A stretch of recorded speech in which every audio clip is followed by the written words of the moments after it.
وصدق رسوله النبي الأمي الكريم. اللهم صل على سيدنا محمد وعطرته بعدد كل معلوم لك. اللهم صل على سيدنا محمد عبدك ورسولك وعلى المؤمنين والمؤمنات والمسلمين والمسلمات. معزز اکابر حضرات علماء کرام، بزرگان محترم، نوجوانان اسلام، عزیزان گرامی، سامعین اعظام، عمائدین علاقہ اور پردہ نشین خواتین امت اسلامیہ، اس وقت دنیا بہت بوڑھی ہو چکی ہے اور یہ اپنے آخری پڑاؤ کی طرف رواں دوا ہے. دنیا جس تیزی کے ساتھ اپنے اینڈ کی طرف، اختتام کی طرف جا رہی ہے کہ اسے دیکھ کر محسوس ہوتا ہے کہ یدخلون فی دین اللہ افواجا کا جو وعدہ ہے اللہ تبارک و تعالیٰ کا کہ اس کائنات میں اللہ کا دین غالب آئے گا، فوج در فوج داخل ہوگا، ایسا لگتا ہے کہ جس تیزی کے ساتھ یہ دنیا خاتمے کی طرف، جس رفتار سے یہ انسانیت تباہی کی طرف اور جس شدت کے ساتھ حکمراں مظالم کی طرف جا رہے ہیں کہ شاید اب وہ وقت بہت قریب ہے جب آنے والی صبح اسلام کی صبح کہلائے، جب یہ شام ظلمتوں کی ڈھلنے والی ہے. مسلمانوں، اسلام کا وہ عظیم سورج طلوع ہونے والا ہے جسے کسی مولانا نے خواب میں نہیں دیکھا ہے، جسے کسی پیر صاحب کی کرامت نہیں کہی جا سکتی ہے، بلکہ وہ سچی صبح جو قرآن نے آج سے کم و بیش 1500 سال قبل کہا تھا، یدخلون فی دین اللہ افواجا. اللہ تعالیٰ اپنے دین حنیف و متین کی تکمیل حضور صلی اللہ علیہ وسلم کی ختم نبوت کے بنیاد پر، حضور صلی اللہ علیہ وسلم کے آخری نبی ہونے کی بنیاد پر، کلمہ حق کو اللہ تعالیٰ اس پوری کائنات کے زمین کے ذرے ذرے پر نافذ کر رہے گا انشاءاللہ. انشاءاللہ اچھی امید رکھو. آپ یہ دنیا آج بڑی تیزی کے ساتھ تباہی کی طرف جا رہی ہے اور اس وقت دنیا میں ساری انسانیت 2 حصوں میں تقسیم ہو چکی ہے. میرے عزیزوں، میرے بزرگوں، اس دنیا کی آبادی اس وقت سینسیکس پر کام کرنے والے بتاتے ہیں کہ 7 ارب ہے. ظاہر سی بات ہے اس میں کم و بیش بھی ہو سکتی ہے. ایکول یہ کوئی مشین ایسی نہیں ہے جو انسانیت کی آبادی کو از پر سسٹم وہ ایک طریقے سے بتا سکے. جب ہم پرسنٹیج کی بات کرتے ہیں، جب ہم کیلکولیشن کی بات کرتے ہیں، جب ہم پاپولیشن کی بات کرتے ہیں تو یاد رکھیے گا کہ ہم اندازے پہ کرتے ہیں، اشاروں پہ کرتے ہیں، غالب گمان پر کرتے ہیں، ایکوریٹ نہیں ہوا کرتا ہے. اس لیے عزیزان ملت، دنیا کی جو تعداد بتلائی جاتی ہے ہمیں وہ 7 ارب بتلائی جاتی ہے، یعنی 700 کروڑ 700 کروڑ دنیا کی آبادی ہے. اس آبادی میں اس وقت اس دنیا میں پوری انسانیت 2 حصوں میں تقسیم ہو چکی ہے. ایک حصہ وہ ہے جو اہل ظلم کے ساتھ ہے، باطل کے ساتھ ہے، اور دوسرا حصہ وہ ہے جو اہل حق کے ساتھ ہے. میں آپ کو ایک کمال کی بات بتاتا چلوں انشاءاللہ کہ آپ حیران ہو جائیں گے. باطل کے ساتھ مسلمان بھی کھڑے ہیں اور اہل حق کے ساتھ غیر مسلم بھی کھڑے ہیں. ایسا نہیں کہ جتنے سارے مسلمان ہیں وہ سارے اہل حق ہیں، نہیں. حق کا مادہ اور حق کی فطرت اور حق کے وائرسز اور حق کا مزاج یہ ان کے اندر بھی ہے جن کو ہم آج مسلمان نہیں سمجھتے، لیکن اللہ جانے کب انہیں ہدایت دے دے، اللہ جانے انہیں کب ہدایت دے دے۔ اس لیے ڈرو لوگو اللہ سے۔ جو آج مسلمان ہے اگر اس کے دل میں ایمان کے تعلق سے بے چینی، بے قراری ہے، تو خطرہ ہے کہ کہیں اس کی ہدایت، نعمت ہدایت اسے چھین نہ لی جائے۔ یضل بہ کثیرا ویہدی بہ کثیرا۔ اسی قرآن کو پڑھ کر لوگ ہدایت بھی پاتے ہیں اور قرآن کو پڑھ کر لوگ گمراہ بھی ہو جاتے ہیں۔ لیکن عزیزان ملت، اس کیفیت کو دنیا کی سمجھیے اور جینا سیکھیے۔ میں آپ کو آواز دیتا ہوں کہ آئیے جینے کا انداز بدل لیجئے، سونے اور جاگنے کا مزاج ٹھیک کر لیجئے، کھانے اور پینے اور کمائی اور دنیا کے میدان میں دوڑنے کی جو پچھلی روایتیں رہی ہیں اس کو بدل دیجئے، اس لیے کہ دنیا اب بڑی ظالم ہو گئی ہے اور بڑی بے مروت ہو گئی ہے۔ ایک بات آپ کی خدمت میں رکھتا چلوں، شاید کہ زندگی کے کسی موڑ پہ یہ کام آ جائے انشاءاللہ۔ دیکھو میرے بھائیوں، کشتیاں آپ نے دیکھی ہے پانی پہ چلتے ہوئے؟ آپ جانتے ہیں کشتیاں پانی میں چلتی ہیں نا؟ یا ندی وغیرہ ہیں کہ نہیں قریب کے علاقوں میں؟ کیا بولتے ہیں؟ نوکا نا؟ آپ لوگ نوکا بولتے ہیں۔ کشتی بھی آپ سمجھتے ہیں؟ آپ تو ماشاءاللہ اردو کے آپ لوگ تو سنسکرت سمجھتے ہیں، ہے کہ نہیں ماشاءاللہ؟ جس آدمی کو سورہ فاتحہ یاد نہیں اس کو بھی رات بھر ہمارے مولانا جو ہے وہ رامائن سمجھا کے چلے جاتے ہیں۔ جس قوم کو سورہ فاتحہ یاد نہیں ہے اس قوم کو بھی رات بھر رامائن سمجھائی جا رہی، اسی لیے تو یہ حال ہو گیا آج جو یہ قوم پہنچی ہے، آدھا ادھر آدھا ادھر، نہ رہے گھاٹ کے نہ رہے گھر کے، نہ خدا ہی ملا نہ وصال صنم، نہ ادھر کے رہے نہ ادھر کے رہے۔ بھائی پکا مسلمان بنو اگر جینا ہے انشاءاللہ، پکا بنو۔ کچے لوگوں کے لیے کوئی جگہ نہیں ہے۔ اب تو کھٹا آم بھی کوئی نہیں خریدتا بھائی، تو کچا مسلمان کون لے گا؟ اب کچے مسلمانوں کے لیے کوئی جگہ نہیں ہے۔ سنو میری قوم کے لوگوں، کان کھول کر، اگر جینا ہے تو بہادروں کی طرح جیو، بزدلوں کے لیے کوئی جگہ نہیں ہے اب بھارت میں جینے کی۔ اب بھارت میں بھی جینے کا انداز بدلنا ہوگا، پیٹرن بدلنا ہوگا، صرف آپ ہی کو نہیں، اہل مدارس کو بھی بدلنا ہوگا، علماء کو بھی بدلنا ہوگا، اور یہ جو رات جگہ جلسہ کر رہے ہیں نا، ذرا اس کو بھی بدلنا ہوگا۔ میں کبھی کبھی کہا کرتا ہوں کہ بھائی دین کا کام رات میں کیوں کرتے ہو؟ بھائی دین کا کام دن میں کرو۔ یہ جو رات کے 2 بجے آپ کا جلسہ ختم ہوتا ہے، مجھے لگتا ہے آپ لوگ شریف آدمی ہیں، اسی لیے رات میں 2 بجے جلسہ ختم ہوتا ہے، اس لیے کہ آپ لوگ سیدھا جلسے سے جانے کے بعد تہجد کی نیت باندھ لیتے ہوں گے فجر تک، کہ بھائی اب تو سونا ہے نہیں، کیونکہ سونے سے تو فجر کی نماز خطرے میں آ جائے گی۔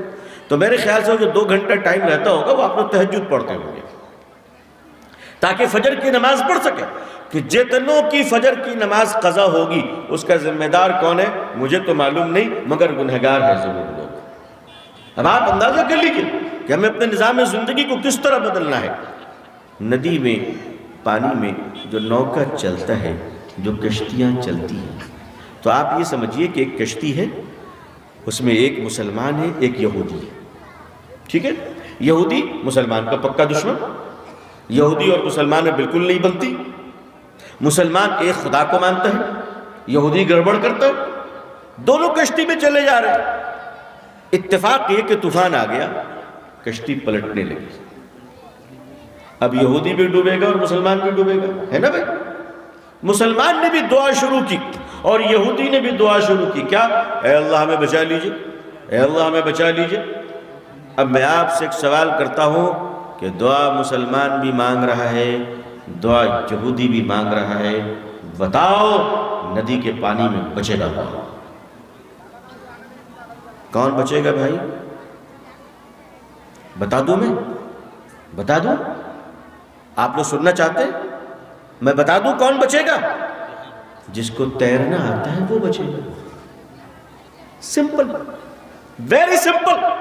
وہ پورا قرآن بھی اگر پڑھ لے اور اس کو تیرنا نہیں آتا تو وہ ڈوب جائے گا۔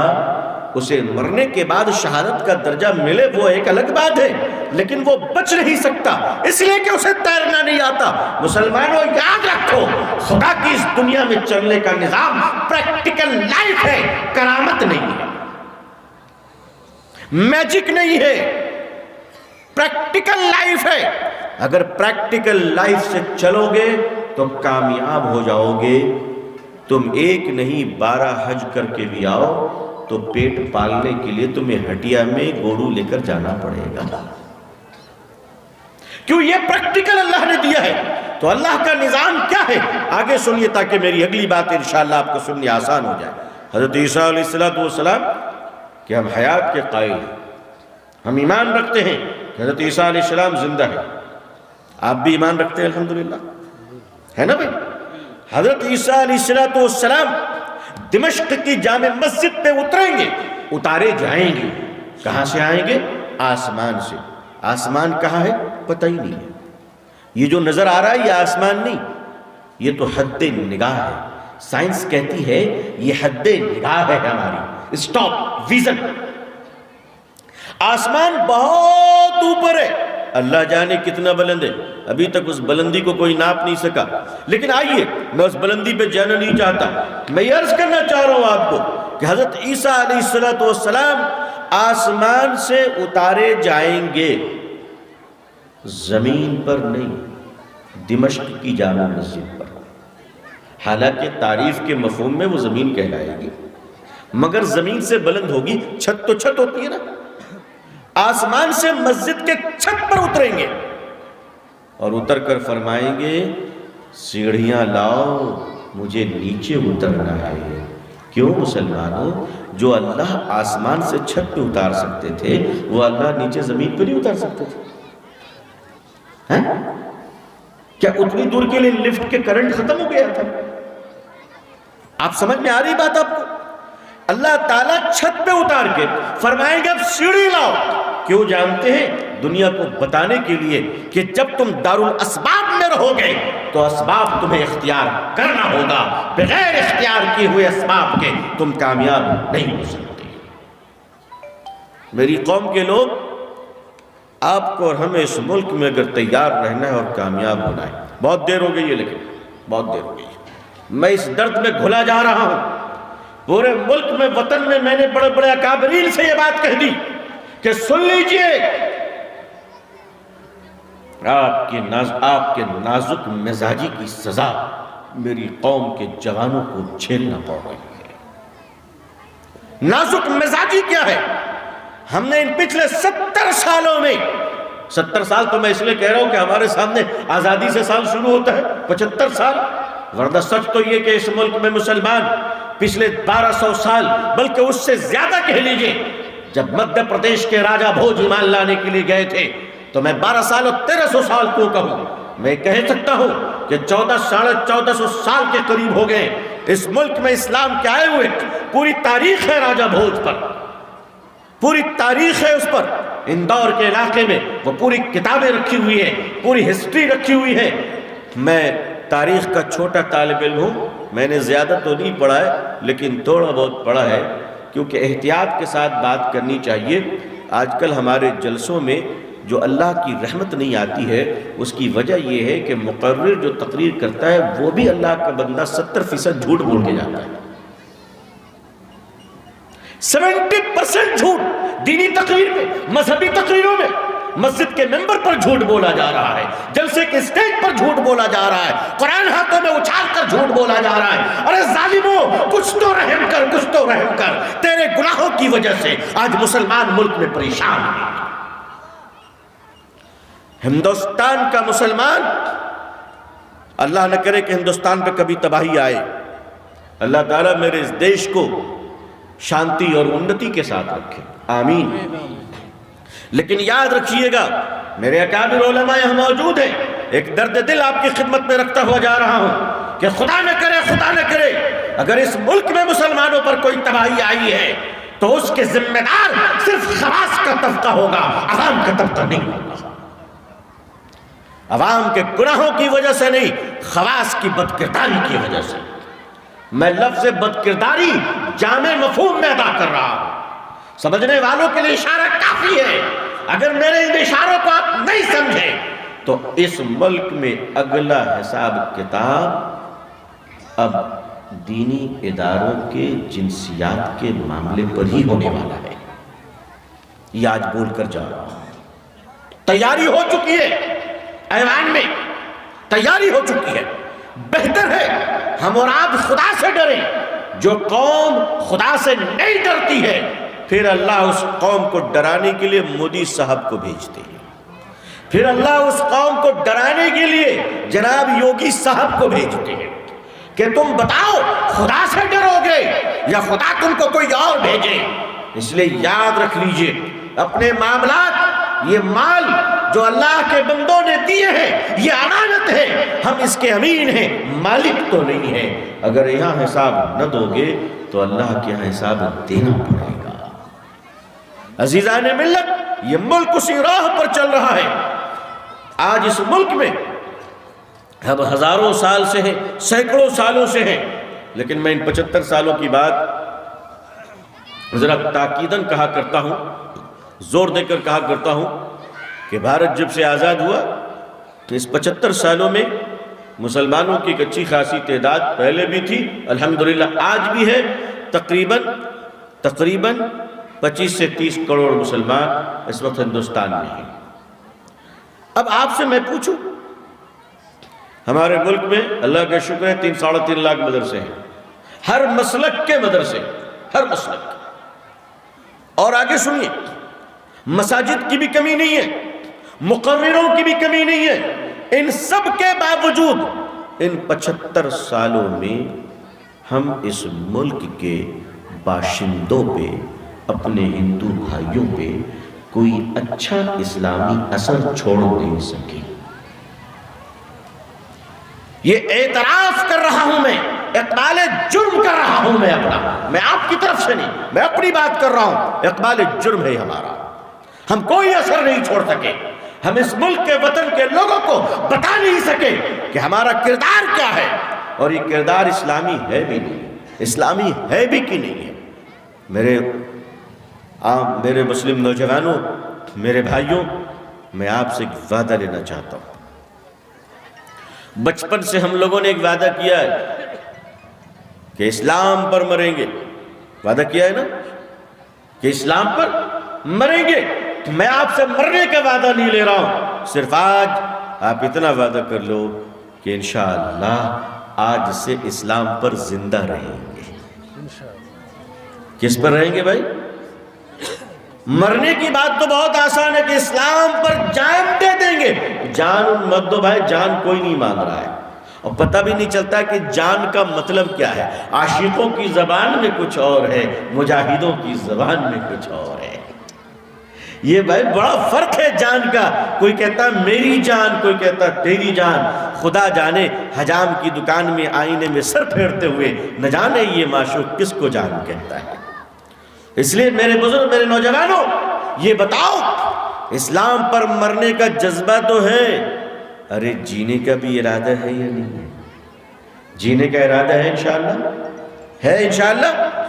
کہیے اسلام پر زندہ رہیں گے انشاءاللہ۔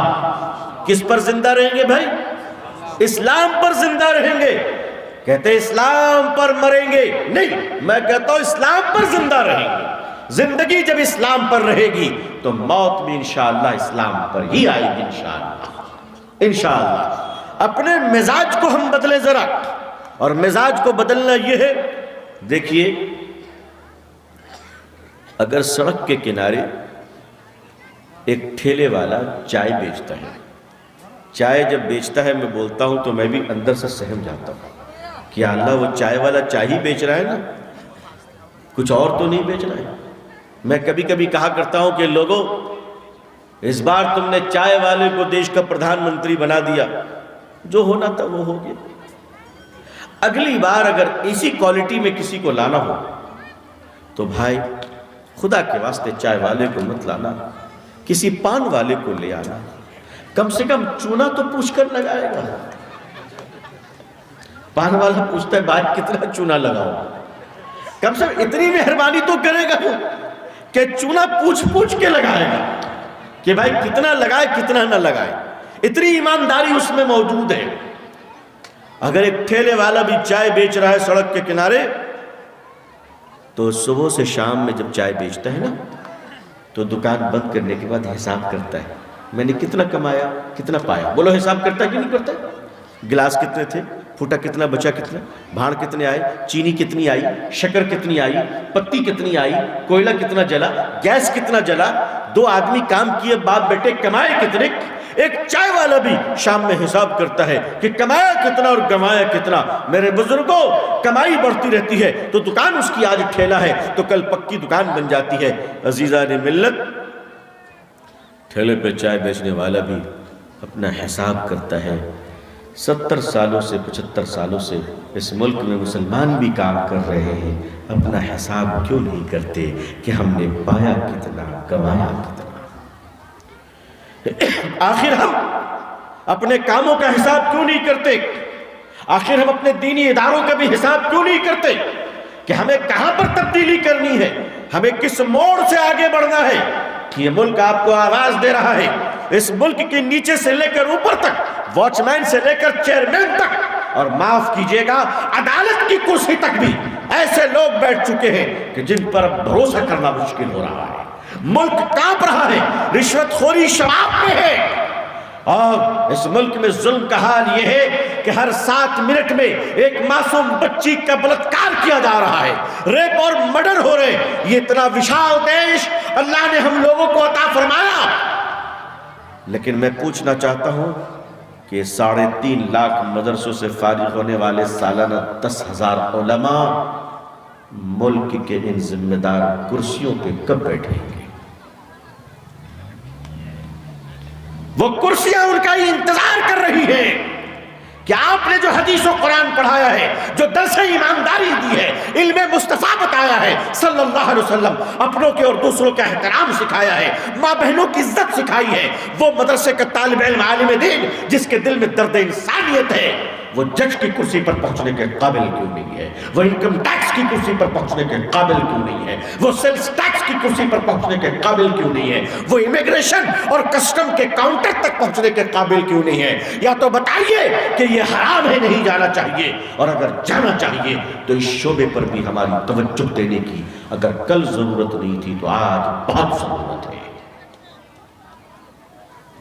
آج ہم اپنی ضرورتوں کو محسوس کریں، اس لیے کہ اس قوم کو کل بھی علماء نے عطا فرمایا تھا، اس قوم کی دینی اور دنیاوی ضرورتیں ہمارے مدرسوں سے پوری ہوئی ہیں ماشاءاللہ۔ ماضی میں ہمارے اکابر علماء نے، ہمارے بزرگوں نے، ہمارے جید علماء کرام نے اس قوم کی دینی ضروریات اور دنیاوی ضروریات کی تکمیل کے لیے جو عظیم رہنمائی کی ہے، وہ تاریخ اپنی جگہ پر مستند گواہ ہے۔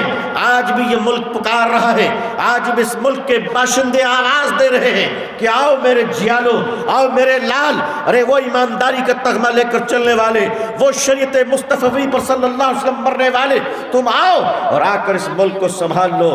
لیکن میں نے آپ سے کہا تھا نا کہ کشتیاں اگر ڈوبنے لگے تو بچتا صرف وہی ہے جسے تیرنا آتا ہے۔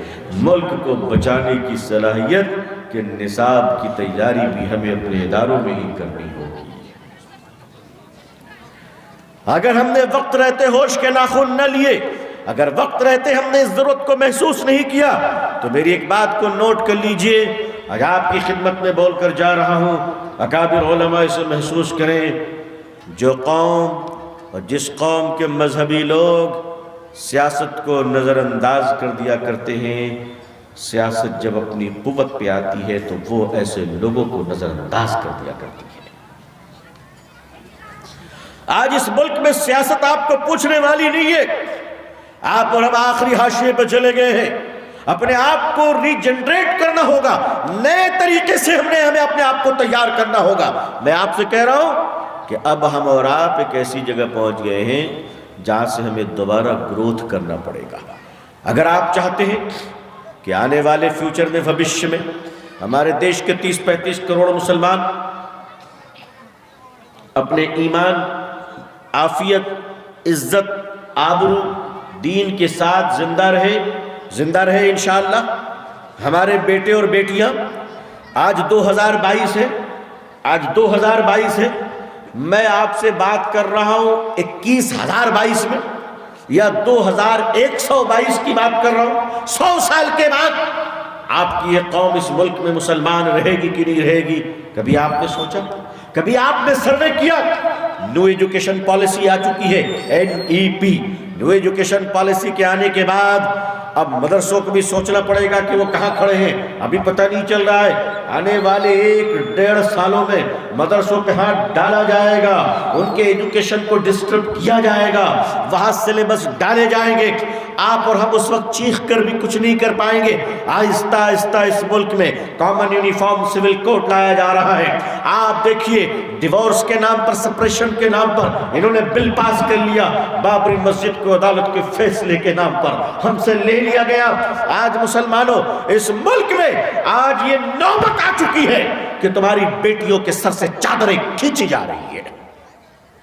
تم کیا کر لو گے؟ کیا کر لو گے تم؟ نوجوانوں، تمہارے بازو میں بڑی طاقت ہے، آج تمہاری بہنوں کے آنچل محفوظ نہیں ہے۔ کیوں؟ اس لیے کہ تمہاری طاقت تو آپس کے جھگڑوں میں برباد ہوتی ہے۔ تم نے اپنی طاقتوں کو محلوں میں برباد کیا، آپس کے جھگڑوں میں برباد کیا، پولیٹیکل پارٹی کی غلامی میں برباد کیا۔ مسلمانوں، تمہیں جو پارٹی کرنا ہے کر لو، مگر ایک چیز یاد رکھنا کہ ان ساری پارٹی کے جھنڈے الگ الگ ہیں، ان سب کے ڈنڈے ایک ہیں، سب کے ڈنڈے ایک ہیں۔ اور میں آپ کو بتا کر جا رہا ہوں کہ آنے والے 10 سالوں کے بعد اس ملک میں سیکولر پارٹی کھوجنا پڑے گا آپ کو، سارے اسی رنگ میں رنگ رہے ہیں۔ کیوں جانتے ہیں؟ جب آپ کمزور ہوتے ہیں تو پارٹیاں فرقہ پرست ہوتی ہے، اور مسلمان جب مضبوط ہوتا ہے تو فرقہ پرست بھی سیکولر بن جاتا ہے۔ آپ کی قوت، جس قوم کی بیٹیوں کے سر کے آنچل اتارے جائیں اور دوڑا دوڑا کر بیٹیوں کے برقعے اتارے جائیں، اس قوم میں ہماری کیا طاقت باقی رہی؟ اس ملک میں ہماری کیا عزت باقی رہی؟ اس ملک میں کون سی حیثیت باقی رہی؟ کرناٹکا ہائی کورٹ سے کل فیصلہ آنے والا ہے انشاءاللہ، مجھے نہیں معلوم کیا فیصلہ آئے گا نہیں آئے گا، جو آئے گا وہ آپ بھی دیکھیں گے، ہم بھی دیکھیں گے، لیکن اتنی بات یاد رکھیے گا کہ اسی ملک میں ناگا سادھوؤں کو ننگے گھومنے پر آزادی ہے، مگر مسلمانوں کی بیٹیوں کو آنچل سر پہ رکھنے کی اجازت نہیں ہے۔ یہ ڈسکرمنیشن، ناگا سادھو ننگے گھومتے ہیں، کوئی کپڑا نہیں ہوتا، اور بھی دوسرے لوگ ہیں آپ جانتے، میں نام نہیں لینا چاہتا کیونکہ میں نہیں چاہتا کہ میں سماج میں بھید بھاؤ پیدا کروں، میں اس ٹائپ کا آدمی بھی نہیں ہوں۔ میں اس دیش کے کروڑوں ہندو بھائیوں کو ہمیشہ پیار کی نظر سے دیکھتا ہوں، سمان کی نظر سے دیکھتا ہوں، عزت کی نظر سے دیکھتا ہوں، محبت کی نظر سے دیکھتا ہوں، بلکہ برا بھلا تو میں اپنے آپ کو کہتا ہوں کہ ہمیں جو کردار پیش کرنا چاہیے تھا، ہمیں جو کریکٹر پیش کرنا چاہیے تھا، ہمیں جو چرتر پیش کرنا چاہیے تھا، وہ ہمیں اس دیش کے ہندو بھائیوں کے سامنے پیش نہیں کر سکے۔ لیکن یہ سچ ہے کہ اس ملک میں دھرم کے نام پر لوگ ننگے بھی رہتے ہیں۔ بولو رہتے کہ نہیں رہتے؟ یہ ایک سچائی ہے، اس سچائی کو نکارا نہیں جا سکتا۔ تو اگر دھرم کے نام پر کسی کو ننگے گھومنے کی اجازت ہے تو دھرم کے نام پر سر پہ آنچل اوڑھنے کی ہمیں اجازت کیوں نہیں ہے؟ کیوں نہیں؟ عزیزان ملت، آرٹیکل 25، آرٹیکل 29، یہ سب کو رہنے دیجئے۔ میں کہتا ہوں کسی آرٹیکل کے بغیر ہم اپنے مذہب پر چلنے کے لیے آزاد ہیں انشاءاللہ، آزاد ہیں انشاءاللہ، مگر کب؟ میری قوم کے لوگوں، میں عدالت میں دلائل پیش کر سکتا ہوں، حکومت کے سامنے حکومت کو سمجھا سکتا ہوں، لیکن ماننا تو آپ کو اور ہم کو ہے نا، ماننا تو آپ کو اور ہم کو ہے۔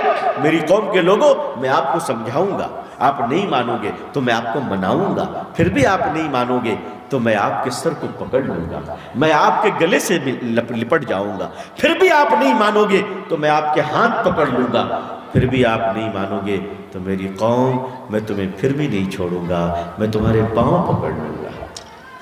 کہ میری قوم کے لوگوں، رسول اللہ صلی اللہ علیہ وسلم کے دین کو چھوڑ کر تم اللہ کو کیا جواب دو گے؟ تم اللہ کے سامنے کیا بتاؤ گے؟ نئے طریقے سے اپنی زندگی کی شروعات کیجئے، اور وہ زندگی کی شروعات اس لحاظ سے ہو، نئے طریقے سے بالکل۔ تعلیمی نظام، میں نے آپ سے کہا کہ NEP آ چکی ہے، نیو ایجوکیشن پالیسی۔ اس پالیسی کے تحت آپ کے بچوں کو دینی تعلیم کی فرصت ہی نہیں ملے گی۔ جی، یعنی آپ پڑھانا چاہیں گے تو بھی نہیں پڑھا پائیں گے، فرصت نہیں ملے گی آپ کو۔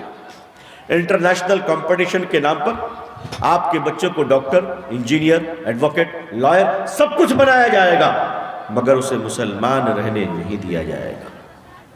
حالانکہ ایجوکیشن اچھی ہے، اللہ کرے کہ ہمارے دیش میں اچھی ایجوکیشن کی شروعات ہو، لیکن آپ جانتے ہیں کہ اس سے پہلے اس ملک میں مسلمانوں کو نروس کرنے کے لیے لوگ تیار کیے جا رہے پیسے دے دے کر۔ ابھی لکھنؤ میں ایک شیطان جس کا نام تھا وسیم رضوی، آپ سب جانتے ہیں، نام سنا ہے آپ نے، وہ خبیث کہاں سے کہاں پہنچ گیا۔ اصل میں سمندر کی کیفیت ہے، سمندر کا ایک مزاج ہے کہ سمندر میں مری ہوئی چیزیں رہا نہیں کرتی، یہ سمندر کا مزاج ہے۔ سمندر میں اگر ویل مچھلی جو ہزار ٹن کی بھی ہوتی ہے، کئی لاکھ کلو وزن ہوتا ہے اس کا، اگر وہ ویل مچھلی مر جائے تو سمندر کی لہریں اس کو مار کر کنارے پھینک دیتی ہے۔ سمندر اپنے سینے میں مردے نہیں رکھا کرتی، اسلام بھی اپنے بازوؤں میں منافق نہیں رکھا کرتا۔ جب کوئی منافق اسلام کے اندر آئے گا اللہ اسے مار کے نکال دیں گے۔ وسیم رضوی کو اللہ نے نکالا ہے، اس لیے نکالا ہے کہ بھائی اس کے مقدر میں قبر نہیں ہے، اس کے مقدر میں آگ میں جلنا اللہ نے لکھا ہے۔ اللہ نے یہ بتا دیا کہ تم مرنے کے بعد تو جہنم میں جلے گا، جیتے جی بھی تو جہنم کی آگ میں جلے گا۔ جو اتنے وسیم رضوی ہیں اللہ سب کو یہاں سے نکالے گا۔ دعا کیجئے کہ اللہ ہم سب کو نیک مسلمان بنا کے رکھے۔ اس وقت بھارت کے اندر ایک محتاط اندازے کے مطابق 4 لاکھ تقریباً مسلم بچیاں نعوذ باللہ مرتد ہو چکی ہیں، آپ اس درد کو محسوس کر رہے ہیں میں کیا کہہ رہا ہوں؟ جانتے کیوں ہوئی ہے؟ اس لیے ہوئی ہے کہ پچھلے 75 سالوں سے ہم نے گلی گلی میں لڑکوں کے لیے کام کیا ہے، مدرسہ کھول کر، اپنی بیٹیوں کے لیے کام نہیں کیا۔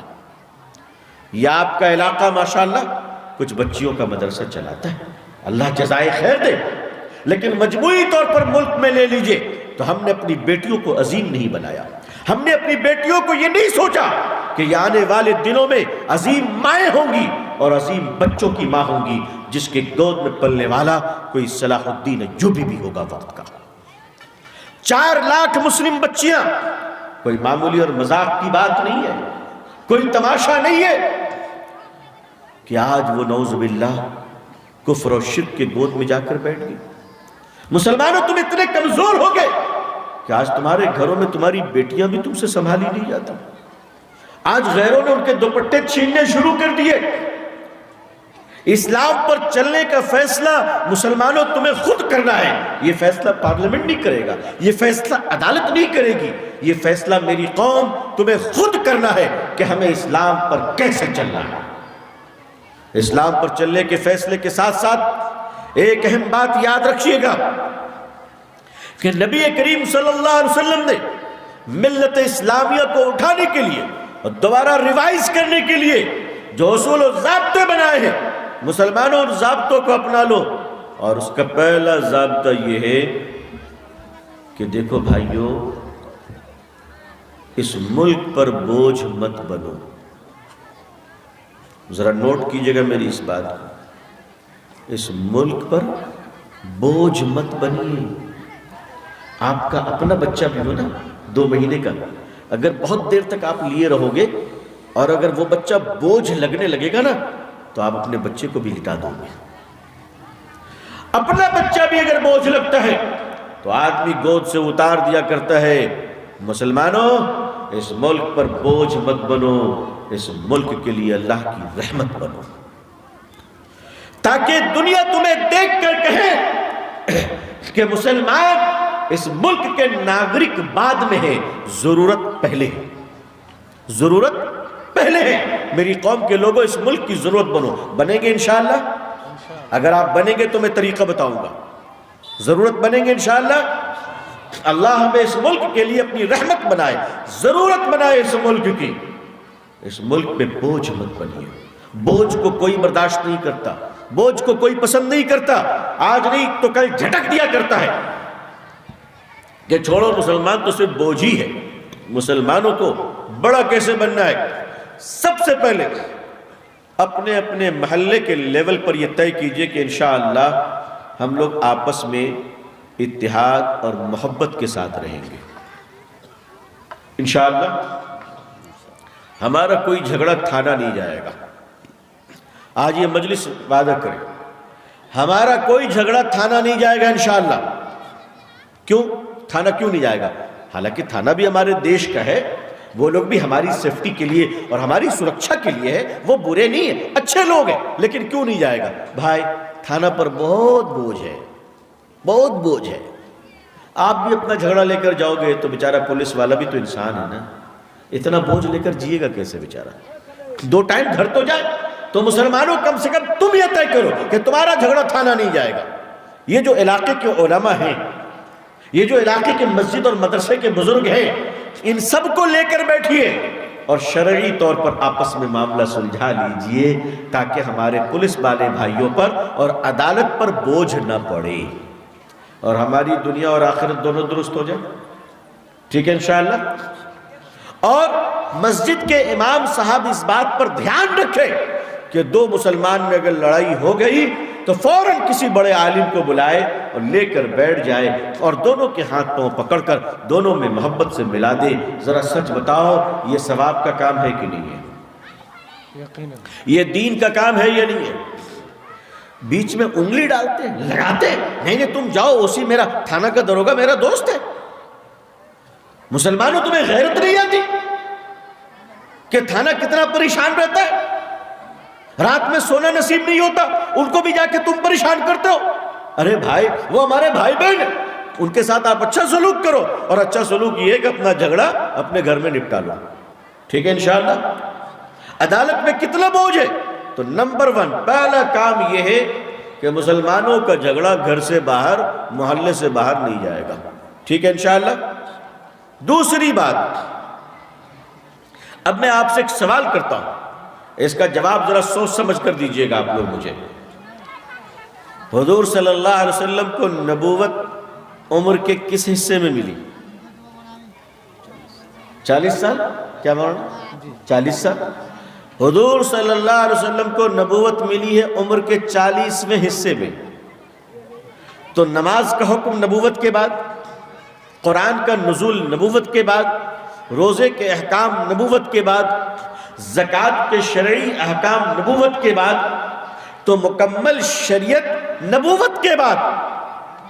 تو جب ہر کام 40 سال کے بعد ہوا تو پھر ہمارے اور آپ کے پیارے نبی حضور صلی اللہ علیہ وسلم 40 سال تک کیا کر رہے تھے؟ ایک سوال اٹھتا ہے کہ نہیں اٹھتا ہے؟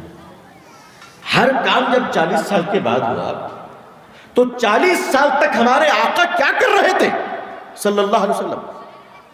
ذرا پلٹ کر وہ زندگی بھی تو دیکھیے کہ میرے حضور کیا کر رہے تھے صلی اللہ علیہ وسلم۔ مسلمانوں شریعت ملے گی 40 سال کے بعد، مگر اخلاق ملے گی نبوت کے بچپن سے صلی اللہ علیہ وسلم۔ حضور 40 سال پہلے کیا کر رہے تھے؟ کتابیں اٹھا کر دیکھیے تو پتہ چلتا ہے کہ میرے آقا صلی اللہ علیہ وسلم بچپن میں دائی حلیمہ کے ساتھ قبیلہ بنو سعد طائف میں جب جاتے ہیں اور جا کر دائی حلیمہ کے سینے سے لگ کر آپ دودھ پیتے ہیں، مگر ایک طرف کا پیتے ہیں، اور انصاف کا تقاضا یہ کہ دوسری طرف دائی حلیمہ کے دوسرے بھائی بچے اپنے بھائی کے لیے چھوڑ دیتے ہیں۔ حضور صلی اللہ علیہ وسلم بچپن میں دائی حلیمہ کے بچوں کے ساتھ بکریاں چراتے ہیں اور فرماتے کہ بیٹھ کر میں نہیں کھاؤں گا، محنت کر کر کھاؤں گا۔ ماں کا انتقال ہوتا ہے، دادا کا انتقال ہوتا ہے، میرے آقا صلی اللہ علیہ وسلم 16 سال کی عمر میں مکے میں کمیٹی بناتے ہیں۔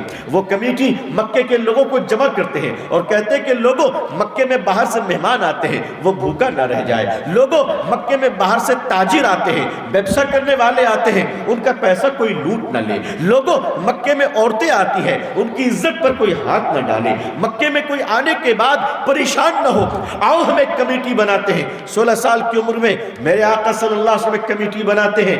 وہ حضور صلی اللہ علیہ وسلم 17 سال کی عمر میں مکے کی گلیوں سے جا رہے ہیں تو مکے مکے کے چبوترے پر بیٹھے ہوئے وہ قبیلے قریش کے اور بنو ہاشم کے اور بڑے بڑے قبیلوں کے سردار جو بیٹھ کر حقہ پی رہے ہیں، حضور صلی اللہ علیہ وسلم راستے سے گزرتے ہیں تو مکے کا بڑا سے بڑا آدمی بھی کھڑا ہو جاتا ہے اور کھڑا ہو کر کہتا ہے امین آ رہا ہے، صادق آ رہا ہے۔ لوگوں نے کہا کہ آپ تو مکے کے چودھری ہیں، آپ اس بچے کے لیے کیوں کھڑے ہوتے ہیں؟ فرماتے ہیں کہ وہ بچہ اتنا اچھا ہے کہ وہ سچا ہی سچا ہے، اس نے کبھی جھوٹ نہیں بولا، مکے میں کبھی کبھی ایک جھوٹ کا لفظ نہیں نکالا۔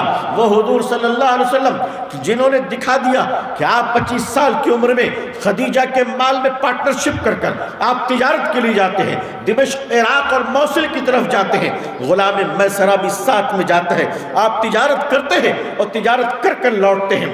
حضرت خدیجہ پوچھتی ہے میسرہ کہ یہ بتا کہ محمد صلی اللہ علیہ وسلم کا کردار کیا تھا؟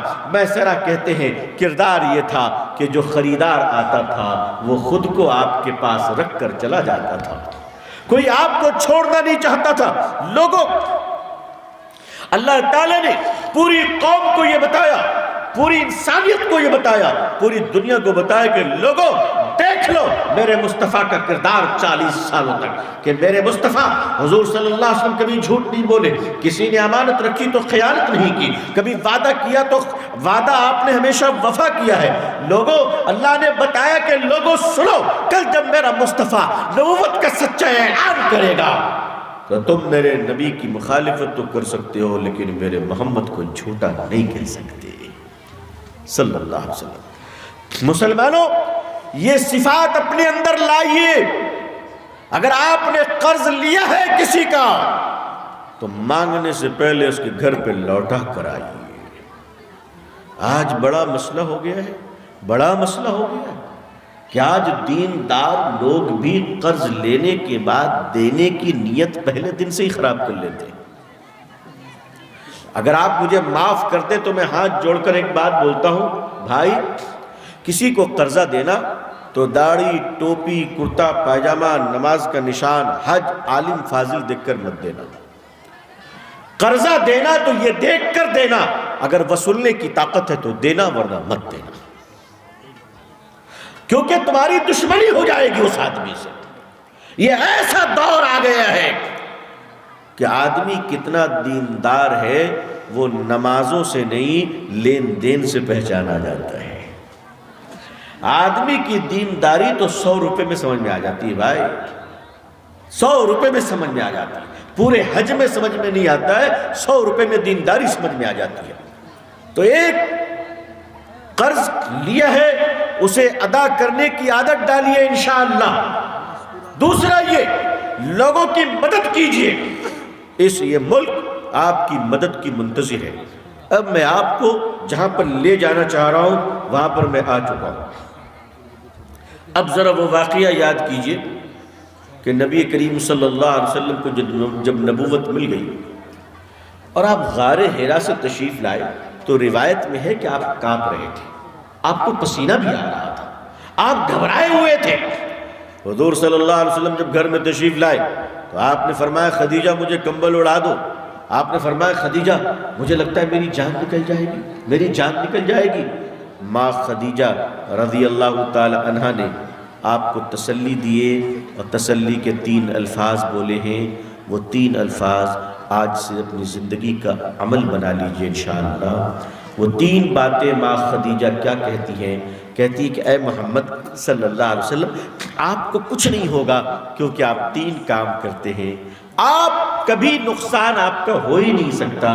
پہلا کام یہ ہے کہ آپ بھوکوں کو کھانا کھلاتے، آپ بھوکے کو کھانا کھلاتے۔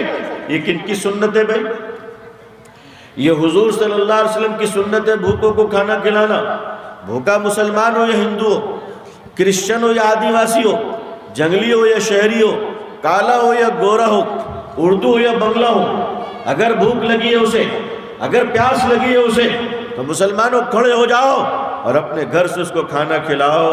اس کا بدلہ تمہیں سرکار نہیں اللہ دے گی، اس کا بدلہ تمہیں بھارت سرکار نہیں، اس کا بدلہ تمہیں اللہ عطا فرمائیں گے۔ ماں خدیجہ کہتی ہیں آپ بھوکوں کو کھانا کھلاتے ہیں اس لیے آپ کا نقصان نہیں ہو سکتا۔ دوسرا یہ کہ آپ آپ بھٹکے ہوئے مسافروں کو، راہ گیروں کو راستہ دکھلاتے ہیں، آپ راستہ دکھلاتے ہیں۔ یہ بھی سنت ہے حضور صلی اللہ علیہ وسلم کی، جب راستے میں چلو اور کوئی تم سے پوچھے کہ میرا یہ پتہ ہے کہاں جانا ہے تو رک کر بتائیے، اس کا اجر آپ کو اللہ عطا فرمائیں گے۔ پھر ماں خدیجہ کہتی ہیں کہ تیسرا کام آپ یہ کرتے ہیں کہ ضرورت مندوں کی آپ ضرورت پوری کرتے ہیں، ضرورت مندوں کی آپ ضرورت پوری کرتے ہیں، پیاسوں کو پانی پلاتے ہیں، جس کے بدن میں کپڑے نہیں اس کو کپڑے پہناتے ہیں۔ مسلمانوں ان تین کاموں کو اپنا لو اور آؤ اپنے گھر کے دروازوں کو کھول دو کہ راستے سے جو آدمی گزرے گرمی کے زمانے میں، ہمارے گھر میں ٹھنڈا پانی ہے، آپ پیتے ہوئے جائیے، آپ کسی بھی دھرم کے ہو، کسی بھی سماج کے ہو۔ مسلمانوں یہ ہرن پور کے بازار میں تمہاری طرف سے پانی کی سبیل لگنی چاہیے، شربت لگنی چاہیے، بس کہ مسافروں کو پانی پلاؤ، ہٹیا میں بازار میں آنے والوں کو پانی پلاؤ، اللہ تمہیں اس کا اجر عطا فرمائے گا۔ جب یہ کام تم کرو گے کہ زمین پر تم اللہ کی مخلوق پر رحم کرو گے تو آسمان والا ہم پہ اور تم پہ رحم کرے گا۔ آپ لوگوں پر خرچ کرنے والی بنی۔ آج ہم اپنے لوگوں کا خیال نہیں رکھتے، اپنے رشتہ داروں پر احسان نہیں کرتے۔ ملک کا مزاج بدل رہا ہے، ملک کے حالات بدل رہے ہیں، لیکن یاد رکھیے گا حکومت کے بدلنے سے حالات نہیں بدلتے ہیں، اعمال کے بدلنے سے حالات بدلتے ہیں۔ ہم اپنے اعمال کو بدلنے کی فکر کریں تو میں نے آپ سے چند چیزوں کی گزارشات کی ہے۔ ایک تو یہ کہ اپنی زبان کو ٹھیک کریں گے انشاءاللہ۔ مسلمانوں کی زبان سے گالی نہیں، مسلمانوں کی زبان سے جھوٹ نہیں، مسلمان نوجوان کی زبان سے گندگی نہیں، مسلمانوں کی زبان سے جب بھی بات نکلے گی سچی نکلے گی، پکی نکلے گی اور اچھی نکلے گی انشاءاللہ۔ دوسرا یہ اللہ تعالیٰ نے آپ کو مال و زر دیا ہے، تھوڑی بھی حیثیت دی ہے، اگر ایک آدمی کو چائے پلانے کی حیثیت اللہ نے دی ہے تو آپ چائے پلائیے، ان کو گھروں پہ بلا کر لوگوں کو کھانا کھلائیے، اپنا دل کا دروازہ بڑا رکھیے، دل کی دنیا کو بڑی رکھیے اور لوگوں کی خدمت کیجیے، مذہب اور کپڑا دیکھ کر نہیں، انسان دیکھ کر، چاہے وہ انسان مسلمان ہو یا انسان غیر مسلم ہو۔ تیسری بات، گرمی کا زمانہ آنے والا ہے، رمضان اور عید کے بعد شدید گرمی کا زمانہ ہوگا۔ آپ کو اللہ نے موقع دیا ہے، ہر جمعرات کو آپ کے ہٹیا لگتی ہے، لوگ دور دور سے آتے ہیں، آپ اپنے دل کا دروازہ کھول دیجئے اور ان کی وہ خدمت کیجئے کہ لوگ لوٹ کر کہیں اپنے گھروں میں کہ مسلمانوں کو دیکھ کر آ رہا ہوں، مسلمان اتنے اچھے ہوتے ہیں جو ہمارا خیال رکھتے ہیں۔ میری قوم کے لوگوں یہ کام کیجئے، اس ملک میں انشاءاللہ بہت جلد وہ وقت آ جائے گا جب دنیا اس ملک میں رہنے والے لوگ یہ کہنے پر مجبور ہو جائیں گے انشاءاللہ کہ اگر امت اتنی اچھی ہے تو امت کا رسول کتنا اچھا ہوگا صلی اللہ علیہ وسلم۔ اگر مسلمان اتنا اچھا ہے تو مسلمانوں کا نبی کتنا اچھا ہوگا۔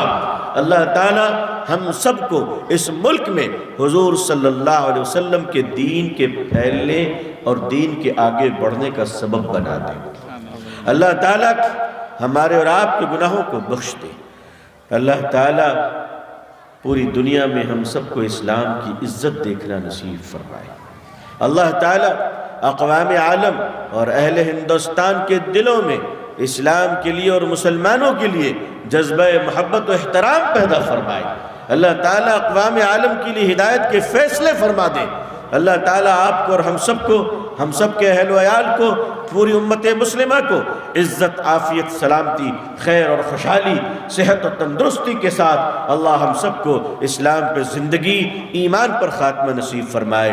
اللہ آپ لوگوں کے اور ہم سب کے ایمان، جان، مال، عزت و آبرو کی حفاظت فرمائے۔ اللہ ہم سب کے مال میں برکت عطا فرمائے۔ اس علاقے پر اللہ تعالیٰ اپنی رحمت کی بارش فرمائے۔ اللہ تعالیٰ آپ لوگوں کو سکون، عزت، عافیت کے ساتھ رکھے۔ اپنی دعاؤں میں مجھے بھی یاد رکھیے گا کہ اللہ تعالیٰ ہمیں اپنی محبت و معرفت و خشیت نصیب فرمائے اور اللہ تعالیٰ اپنے پیارے حبیب صلی اللہ علیہ وسلم کی سنتوں پر زندگی گزارنے کی توفیق عطا فرمائے۔ آمین یا رب العالمین۔ آخر دعوانا الحمدللہ رب العالمین، والسلام علیکم ورحمۃ